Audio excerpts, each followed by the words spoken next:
नमस्कार साथियों, आज हम बात करने वाले हैं ई सर्विस बुक के बारे में। आपको लगातार जो है ई सर्विस बुक अपडेशन को लेकर काफ़ी मुझे कमेंट्स प्राप्त हुए हैं, सुझाव प्राप्त हुए हैं कि ई सर्विस बुक अपडेट करने के दौरान काफ़ी समस्याओं का सामना करना पड़ रहा है। कुछ संकुल प्राचार्य महोदय द्वारा बताया गया है कि अध्यापकों की ई सर्विस बुक अपडेट नहीं हो पा रही है, तो कहीं पर ई सर्विस बुक की अपडेशन की रिपोर्ट गलत बताई गई है।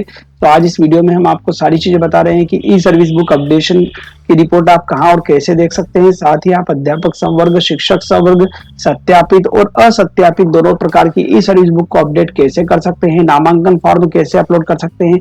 आपको सारी चीजों की जानकारी हम इस वीडियो में प्रदान कर रहे हैं, तो इस वीडियो के अंत तक जरूर बने रहें। तो जैसे ही आप एजुकेशन पोर्टल पर आते हैं और लॉगिन करते हैं तो कुछ इस तरह की स्क्रीन आपको दिखाई देती है। यहाँ पर आप देख पाएंगे ई सर्विस बुक का ऑप्शन दिया हुआ है, ये वाला। यहाँ पे ई सर्विस बुक वाले इस ऑप्शन पे आपको क्लिक करना है सबसे पहले, जहां से आप अपनी ई सर्विस बुक को अपडेट कर पाएंगे। तो मैं यहाँ पर क्लिक करता हूँ। जैसे आप क्लिक करेंगे तो इस तरह के ऑप्शन दिखाई देंगे, जहां पर पहला आपको दिखाई देगा ई सर्विस बुक, दूसरा आपको दिखाई देगा अपडेट ई सर्विस बुक। तो ये एक पहला ऑप्शन आपको दिखाई दे रहा है, जिसे हम जो है ई सर्विस बुक का ऑप्शन है, दूसरा है अपडेट ई सर्विस बुक का और तीसरा है रिपोर्ट का। तो तीन ऑप्शंस आपको दिखाई दे रहे हैं। और आपको यहाँ वाले ऑप्शंस में जो है विशेष रूप से जो चीज दिखाई दे रही है उसके बारे में हम आपको बता देते हैं। यहाँ पर जो आपको ई सर्विस बुक अपडेट करने वाली बात है, यहाँ पर आपको हमेशा जो है एक ये आपको एडिट वाला ऑप्शन दिखाई दे रहा होगा, एडिट अपडेट अनवेरिफाइड ई सर्विस बुक, यानी कि आप यहाँ से सिर्फ अनवेरिफाइड ई सर्विस बुक को अपडेट कर पाएंगे। अगर आप वेरीफाइड ई सर्विस बुक को अपडेट करना चाहते हैं तो इसके लिए जो है आपको ये वाले अपडेट ई सर्विस बुक वाले ऑप्शन पे जाके क्लिक करना होगा। और आपकी अगर रिपोर्ट देखना चाहते हैं तो रिपोर्ट आप यहाँ से देख पाएंगे। यहाँ पर एक और दिया हुआ है कि अगर आप यहाँ पे वेरीफाइड ई सर्विस बुक और व्यू वेरीफाइड ई सर्विस बुक देखेंगे तो ये रिपोर्ट आपकी गलत है। यहाँ पे सिर्फ वेरीफाइड ई सर्विस बुक की रिपोर्ट दिखाई देती है।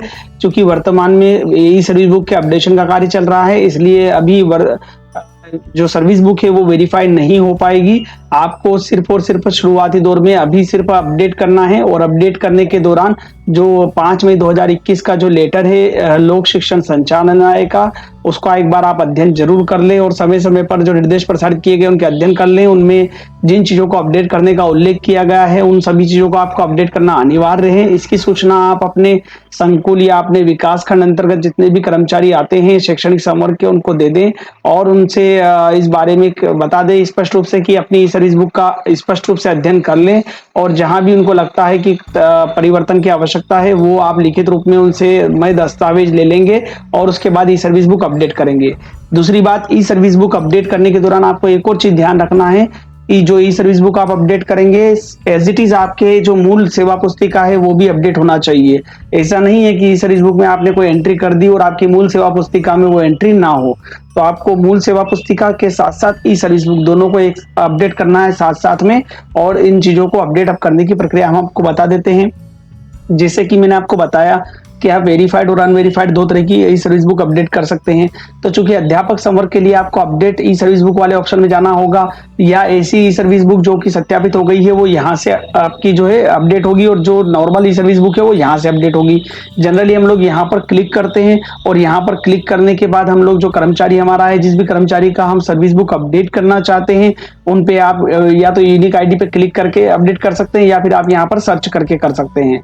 तो दोनों ही ऑप्शन में आपको यहाँ पे अगर आप यूनिक आईडी आप डालेंगे तो और सर्च करेंगे तो आपको यूनिक आईडी पर्टिकुलर वही यूनिक आईडी का कर्मचारी आपको यहाँ पर दिखाई देगा और उस यूनिक आईडी पे आप क्लिक करके उसकी ई सर्विस बुक को अपडेट कर सकते हैं। लेकिन अब देखिए यहाँ पर ये जो ई सर्विस बुक खुली है ये वेरीफाइड कर्मचारी की है, जो कि अनवेरीफाइड की है, जिनकी अभी वेरिफिकेशन नहीं हुआ है। तो आप यहाँ पर उनकी व्यक्तिगत जानकारी है या अन्य जानकारी है उनको अपडेट कर सकते हैं। आप व्यक्तिगत जानकारी पर क्लिक करेंगे तो कुछ इस तरह की स्क्रीन आपको खुलेगी। यहाँ पर जो है मैं आपको बता देना चाहता हूँ कि जो आपके जो फर्स्ट वाले जो कॉलम्स हैं, यानी कि नाम है, सरनेम है, इंग्लिश वाला, ये आप परिवर्तन नहीं कर पाएंगे। सिर्फ और सिर्फ आप हिंदी में नाम परिवर्तन कर पाएंगे। अगर किसी शिक्षक साथी के नाम में, सरनेम में परिवर्तन करने की आवश्यकता है तो उन्हें ई केवाईसी करवाना होगा। ई केवाईसी के आधार पर ही डेटा उनका अपडेट होगा, इसके बिना नहीं होगा।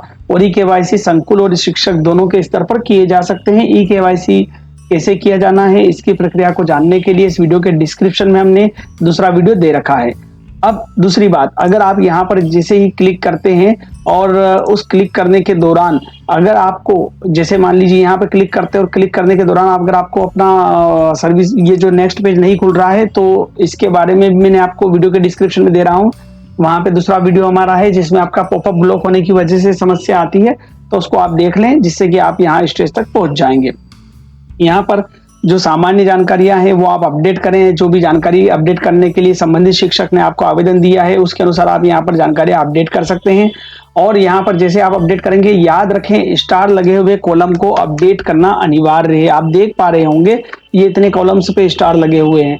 अब कई शिक्षक साथी या कई संकुल प्राचार्य जब इसे अपडेट करने जाते हैं तो उन्हें बार बार ये एरर दिखाई देता है, और एरर होता है कि नियुक्ति का प्रकार चुने। तो यहाँ पे आप देख सकते हैं सिलेक्ट का कॉलम आ रहा है, यानी कि यहाँ पर आपको प्रकार चुनना होगा। ऐसे ही आप देख पाएंगे विषय चुने। तो जब भी आप किसी भी ई सर्विस बुक को अपडेट करेंगे, यहाँ पर विषय चुनना और नियुक्ति का प्रकार चुनना दोनों ही हो सकता है आपको ब्लैंक दिखाई दे और उसकी वजह से आप आगे नहीं बढ़ पाए, क्योंकि यहाँ पर जो ये कॉलम स्टार लगे हुए हैं, यानी कि आपको इन कॉलम की एंट्री करना अनिवार्य होगा। साथ ही आप देख सकते हैं ये एक नियुक्ति प्रथम नियुक्ति आदेश का क्रमांक यहाँ नहीं लिखा हुआ और यहाँ भी स्टार लगा हुआ है। तो जो स्टार लगे हुए कॉलम है उनको आप अनिवार्य रूप से भरेंगे। साथ ही जो बिना स्टार लगे हुए हैं और जिनमें आवश्यकता है संशोधन की, वो भी जरूर करेंगे। तो ये इस तरह से आप यहाँ पर सर्विस बुक को अपडेट करेंगे, और जब सारी जानकारी आप अपडेट कर देते हैं तो आप यहाँ पर व्यक्तिगत जानकारी को अपडेट करे वाले ऑप्शन पर क्लिक करके आगे बढ़ सकते हैं। दूसरा, अब यहाँ पे अध्यापक संवर्ग की हम बात करते हैं, तो अगर वहां पे उनका जीपीएफ नंबर नहीं है तो आप उनका यहाँ पर प्रान नंबर डाल सकते हैं। तीसरी बात हम बात करते हैं कि भाई क्या प्रथम नियुक्ति के बाद पदोन्नति, सीधी भर्ती या संविलियन नियमितीकरण हुआ है, तो आपको यहाँ पे यस नो सिलेक्ट करना है और आगे बढ़ना है। अगर मैं यस सिलेक्ट करूंगा तो यहाँ पे पूरा ऑप्शन खुल के आ जाएगा जिसको मुझे आगे फिलअप करना होगा। तो ये पूरा आप स्टेप बाय स्टेप करेंगे और जैसे ही आप अपडेट करने पर क्लिक करेंगे ये सर्विस बुक अपडेट हो जाएगी। तो इस तरह से आप अपडेट करेंगे। लेकिन अध्यापक संवर्ग की सर्विस बुक को अपडेट करने के लिए आपको अपडेट वेरीफाइड ई सर्विस बुक पर जाना होगा और यहाँ से आपको अपना यूनिक आईडी दर्ज करके उनको सब अपडेट करेंगे। या कर्मचारियों की सूची देखे पर क्लिक करेंगे तो आपको यहाँ पे सारे कर्मचारियों की सूची दिखाई देगी। ये वो कर्मचारी हैं जिनकी ई सर्विस बुक वेरीफाइड है और आप उन्हें अपडेट कर सकते हैं। जैसे कि उदाहरण के लिए मैं एक यहाँ पर यूनिक आईडी डालता हूँ और कर्मचारियों की सूची देखता हूँ। यहाँ पर मुझे अपना नाम दिखाई दे रहा है, मैं इसे क्लिक करूंगा तो मेरी ये ई सर्विस बुक जो है वेरीफाइड है। मैं यहाँ पे अपनी इन सर्विस बुक में ये चीजें अपडेट कर सकता हूँ।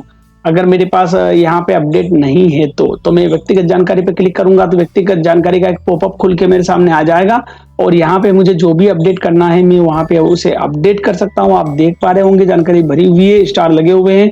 अगर कोई कॉलम खाली दिखाई दे रहा है स्टार वाला तो उसे आपको अपडेट करना अनिवार्य होगा।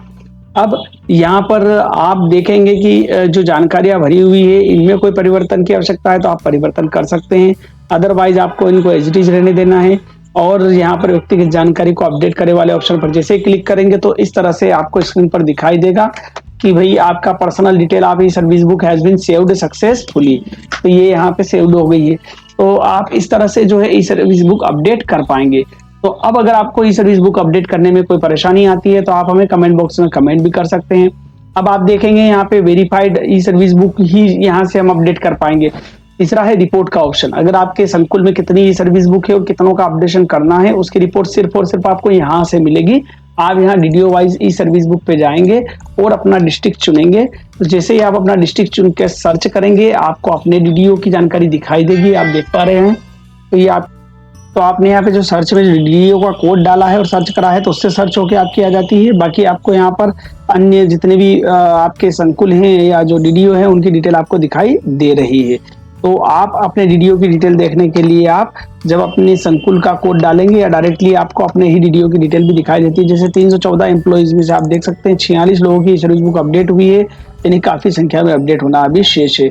तो यहाँ से आप अपडेट कर सकते हैं। तीसरी चीज, अब कई साथियों का दिक्कत आ रही है कि भाई आप अपडेट नहीं कर पा रहे हैं संबंधित कर्मचारी का व्यक्तिगत जानकारी के अलावा शैक्षणिक जानकारी। तो शैक्षणिक योग्यता हम बता देते हैं। शैक्षणिक योग्यता का ऑप्शन आपको यहाँ पर होगा। यहाँ पर आप जैसे ही क्लिक करेंगे एक नई विंडो आपको खुलकर आ जाएगी। देखिए अब आपके सामने सारी योग्यता आ गई। अब जो भी योग्यता को आप संशोधित करना चाहते हैं उस बॉक्स पे क्लिक करेंगे तो यहाँ पे सारे ऑप्शन आपके खुल जाएंगे, आप देख पा रहे होंगे। और मैं यहाँ पर जो भी ऑप्शन चेंज करना चाहता हूँ मैं वो चेंज करके सेव कर सकता हूँ। तो यहाँ डिप्लोमा मुझे चेंज करना है, डिप्लोमा पे क्लिक करके मैं चेंज कर सकता हूँ। यहाँ पर पोस्ट ग्रेजुएट का चेंज करना है तो मैं पोस्ट डिप्लोमा चेंज कर सकता हूँ। और उसी तरह से आप यहाँ पर सब चीजों को अलग अलग तरीके से चेंज कर सकते हैं। जैसे पोस्ट डिप्लोमा की बात करें तो मेरा जो है मान लीजिए एमपी से मेरा पीजीडी से मैं यहाँ पे, तो यहाँ पे मैं चेंज कर सकता हूँ और यहाँ पर उसकी डिटेल भी मैं यहाँ पे भर सकता हूँ और यहाँ पर सेव कर सकता हूँ। तो इस तरह से यहाँ पे जो डिटेल है वो सेव कर सकते हैं। और आप जैसे ही यहाँ पे डिटेल भर दें, उसके बाद आप याद रखिए आपको यहाँ पर ये वाला जो कॉलम आपको दिखाई देता है, यहाँ पर आपको क्लिक करना होगा, तभी ये शैक्षणिक योग्यता अपडेट होगी। अगर आप इस पे क्लिक नहीं करेंगे तो ये शैक्षणिक योग्यता अपडेट नहीं होगी। तो ये विशेष ध्यान रखें, क्योंकि हमारे कई साथियों का, संकुल प्राचार्य महोदय का ये निवेदन था कि शैक्षणिक योग्यता अपडेट नहीं हो रही है। तो यहाँ पे काफी आसानी से शैक्षणिक योग्यता अपडेट होती है और इसको इस तरह से आप अपडेट कर सकते हैं। तो यहाँ पर मैंने आपको बता रहा हूँ कि भाई ये जो सारी प्रक्रिया, आप अगर यहाँ पर आपका 2 विषय से किया हुआ है तो अदर में जाके आप यहाँ पर अगला विषय चढ़ा सकते हैं। यहाँ पर शैक्षणिक योग्यता में अदर के अलावा जो कॉलम दिया हुआ है, इसके बाद आप अलग से योग्यता अपडेट नहीं कर पाएंगे। तो यहाँ पे आप जानकारी डाल के उसे अपडेट करने वाले ऑप्शन पर क्लिक करेंगे तो आपकी शैक्षणिक योग्यता अपडेट हो जाएगी। जैसे कि मैं इस पर क्लिक करता हूँ तो यहाँ पे पूछा जाएगा after this operation updation will not be possible. अगर आप इसको अपडेट कर देते तो इसके बाद अपडेट नहीं होगा और आप यहाँ पे इसको अपडेट कर सकते हैं। तो यहाँ पे प्रक्रियाएं जो दे रखी है उसके माध्यम से आप अपना डेटा अपडेट कर सकते हैं। अब देखिए मैं यहाँ पे मैंने क्लिक किया और ओके पे क्लिक किया तो आप देखेंगे यहाँ पर जानकारी अपडेट हो गई है। तो इस तरह से यहाँ पर ये जो जानकारी है आपको बहुत काफी आसानी से अपडेट हो रही है। और इसके बाद अगर व्यावसायिक योग्यता में जो भी विषय किया हुआ है उसको आप चेक कर देंगे तो वो यहाँ पर हो जाएगा। याद रखें, एक बार जिस पे आप कॉलम पे चेक कर देंगे वो फिर सेव हो जाएगा, लॉक हो जाएगा, उसके बाद आप चेंज नहीं कर पाएंगे। तो व्यावसायिक योग्यता में जो भी संबंधित शिक्षक की व्यावसायिक योग्यता उसी पे चेकआउट करके आगे बढ़े। और उस तरह से अन्य योग्यताएं भी अगर इनमें से कोई कर रखी है तो उन पे चेक करके आगे बढ़ेंगे। और नीचे जितने भी जो भी करेंगे आप देख पाएंगे हर ऑप्शन के नीचे उपरोक्त तो शैक्षणिक योग्यता संबंधी जानकारी को अपडेट करे वाला ऑप्शन आपको दिखाई दे रहा है। ये ऑप्शन पे आपको क्लिक जरूर करना है। अगर आपको इसमें चेंज किया है तो इस पे क्लिक करना है। और अगर आपने यहाँ पे अन्य योग्यताओं संबंधित जानकारी का विवरण अगर यहाँ पे चेक किया है तो आपको यहाँ पर सेव करना है, क्योंकि ये सेव करने के ऑप्शन है। यहाँ से आप सेव नहीं करेंगे तो ये डेटा सेव नहीं होगा। तो इस तरह से आप शैक्षणिक योग्यता में परिवर्तन कर सकते हैं। अब अगली बात आती है हमारी शैक्षणिक योग्यता के अलावा आप गंभीर बीमारी है, नामांकन का है, तो नामांकन का मैंने वीडियो बनाया हुआ है। नामांकन फॉर्म आप कैसे अपलोड कर सकते हैं वो मैं वीडियो की डिस्क्रिप्शन में दे रहा हूँ। इसके अलावा विशेष वेतन वृद्धि आप यहाँ पे डाल सकते हैं। वरिष्ठ वेतनमान आपको डालना है। पदोन्नति संबंधित कोई जानकारी है तो वो आप डाल सकते हैं। अगर पदोन्नति नहीं हुई है तो जरूरी नहीं कि जानकारी आप डालें, लेकिन यहाँ पर पदोन्नति नहीं हुई है तो आप यहाँ पर डैश करके जानकारी को आगे बढ़ा सकते हैं। जैसे मान लीजिए यहाँ पे मैं पूरा डेट कर छोड़ देता हूँ। अगर अभी तक मेरी जो पदोन्नति नहीं हुई है तो और मैं इसको सेव करूंगा तो ये सेव हो जाएगा। वैसे जनरली आपको जरूरी नहीं है कि यहाँ वाले पार्ट में आप कुछ एंट्री करें, फिर भी मैं आपको यहाँ पे एक वीडियो के रूप में डेमो दिखाने के लिए मैं आपको करके दिखा देता हूँ कि यहाँ पे आप किस तरह से जो है चेंजेस कर सकते हैं। मैंने यहाँ पे ऑप्शन चुना हुआ है और उस ऑप्शन को चुनने के बाद मैं अगर सेवा अवधि में प्राप्त पदोन्नति विवरण सुरक्षित करे पे क्लिक करता हूँ तो यहाँ पे चीजें मुझे डालना अनिवार्य होगी और इसके बिना मैं आगे नहीं बढ़ पाऊंगा। तो आप यहाँ पर बेटर होगा कि क्योंकि स्टार कॉलम लगे हुए हैं तो आपको रिकॉर्ड अभी आवश्यकता है तो आप जोड़ सकते हैं, अदरवाइज इसको वापस जाए पर क्लिक करके इसे चेंज ना करें। अब इसके बाद आपका नामांकन है और वार्षिक वेतन वृद्धि है तो वार्षिक वेतन वृद्धि आप ऐड कर सकते हैं। इस पे क्लिक करेंगे तो वार्षिक वेतन वृद्धि वाले कॉलम आपको खुल जाएंगे। तो आप देख पा रहे होंगे वार्षिक वेतन वृद्धि 14, 15, 16, 17, 18, 19, 20, 21। तो यहाँ पर आपको हर वर्ष की वार्षिक वेतन वृद्धि डालना है और कौन से महीने में वार्षिक वेतन वृद्धि मिली है वो आपको यहाँ पर महीना सिलेक्ट करना होगा। और इस तरह से आप वार्षिक वेतन वृद्धि के बाद न्यू पे स्केल क्या था वो सेव करके यहाँ पर चेकआउट करेंगे तो इस तरह से यहाँ पे सेव हो जाएगा। तो ये डेटा आप भर सकते हैं। इसके अलावा आप अगर यहाँ पर अनुशासनात्मक कार्रवाई है या फोटो अपलोड करना है, जन्म प्रमाण पत्र अपलोड कर सकते हैं। नियुक्ति आदेश यहाँ पे ध्यान रखें, जन्म प्रमाण पत्र, नियुक्ति आदेश, जाति प्रमाण पत्र, सर्विस बुक का प्रथम द्वितीय पेज ये जरूर अपडेट करें क्योंकि सर्विस बुक का प्रथम द्वितीय पेज अपलोड करना काफी जरूरी है। इसके आधार पर ही काफी कुछ चीजें तय होगी। तो आप यहाँ पर जाति प्रथम नियुक्ति आदेश की काफी, सर्विस बुक का प्रथम द्वितीय, नामांकन पेज अपलोड कर दें, वर्तमान पदस्थापना वाला पेज अपलोड कर दें और जन्म प्रमाण पत्र है तो वो भी आप अपलोड कर दें। तो जो डेटा है वो आप जितना अधिक अपलोड करेंगे सर्विस बुक आपकी उतनी अच्छे से अपडेट होगी। तो इस तरह से आप विभिन्न प्रकार की जानकारियों को यहाँ पर अपडेट कर सकते हैं।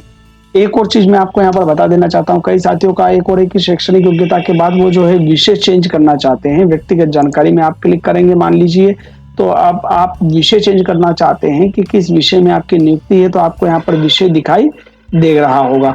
यहाँ पे आप देखेंगे आपका यहाँ पे मेरा जो है विषय यहाँ पे सब्जेक्ट जनरल दिखाई दे रहा है तो आप यहाँ सब्जेक्ट को चेंज भी कर सकते हैं कि जिस विषय में चेंज करना है। पर ध्यान रखें, सब्जेक्ट जो चेंज आप यहाँ पे करेंगे उस सब्जेक्ट को चेंज यहाँ पे तो मान लिया जा सकता है, लेकिन जब तक कि आपका नवीन नियुक्ति आदेश जारी नहीं होगा तब तक वो सब्जेक्ट चेंज नहीं माना जाएगा।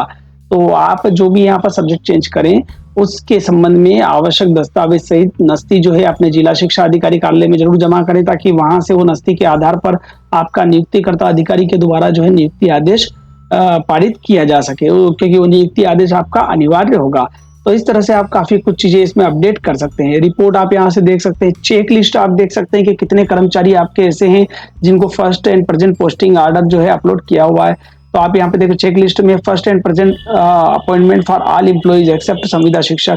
तो आप यहाँ पर चेक करेंगे और अपना यहाँ पे जिला चुनेंगे, और जिला चुनने के बाद आपका HOD चुनेंगे। इसके बाद आप जो DDO अपना चुनेंगे, जिस DDO के बारे में आप जानकारी चाह रहे हैं, और व्यू रिपोर्ट देखेंगे तो आपको यहाँ पर रिपोर्ट दिखाई देगी जिसमें आपने जो चेक फर्स्ट और प्रेजेंट पोस्टिंग ऑर्डर किन किन कर्मचारियों का अपडेट है वो डिटेल आपको यहाँ पर बहुत आसानी से दिखाई देगी।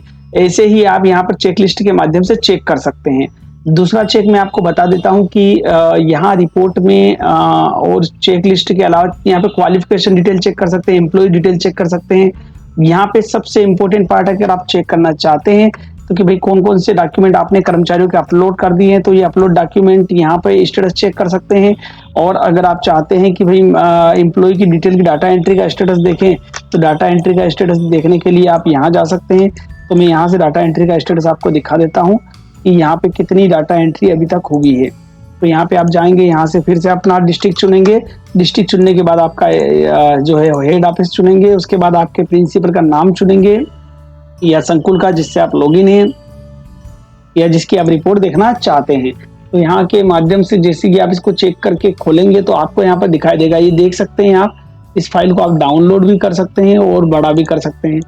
तो यहाँ पर ये जो फाइल आपको दिखाई दे रही है, इस फाइल में आप देख पाएंगे, ये देखिए सभी चीजें यहाँ पे स्पष्ट रूप से दिखाई दे रही है कि द डाटा एंट्री स्टेटस है, एजुकेशनल क्वालिफिकेशन किन किन कर्मचारियों का है, किन का नहीं है। तो ये ऐसे मतलब चढ़ा हुआ है, नो है मतलब नहीं चढ़ा हुआ है। तो डिटेल का भी आप एनालिसिस कर सकते हैं, इसके प्रिंट भी ले सकते हैं। तो इस तरह से आप ई सर्विस बुक जो है काफी आसानी से अपडेट कर सकते हैं।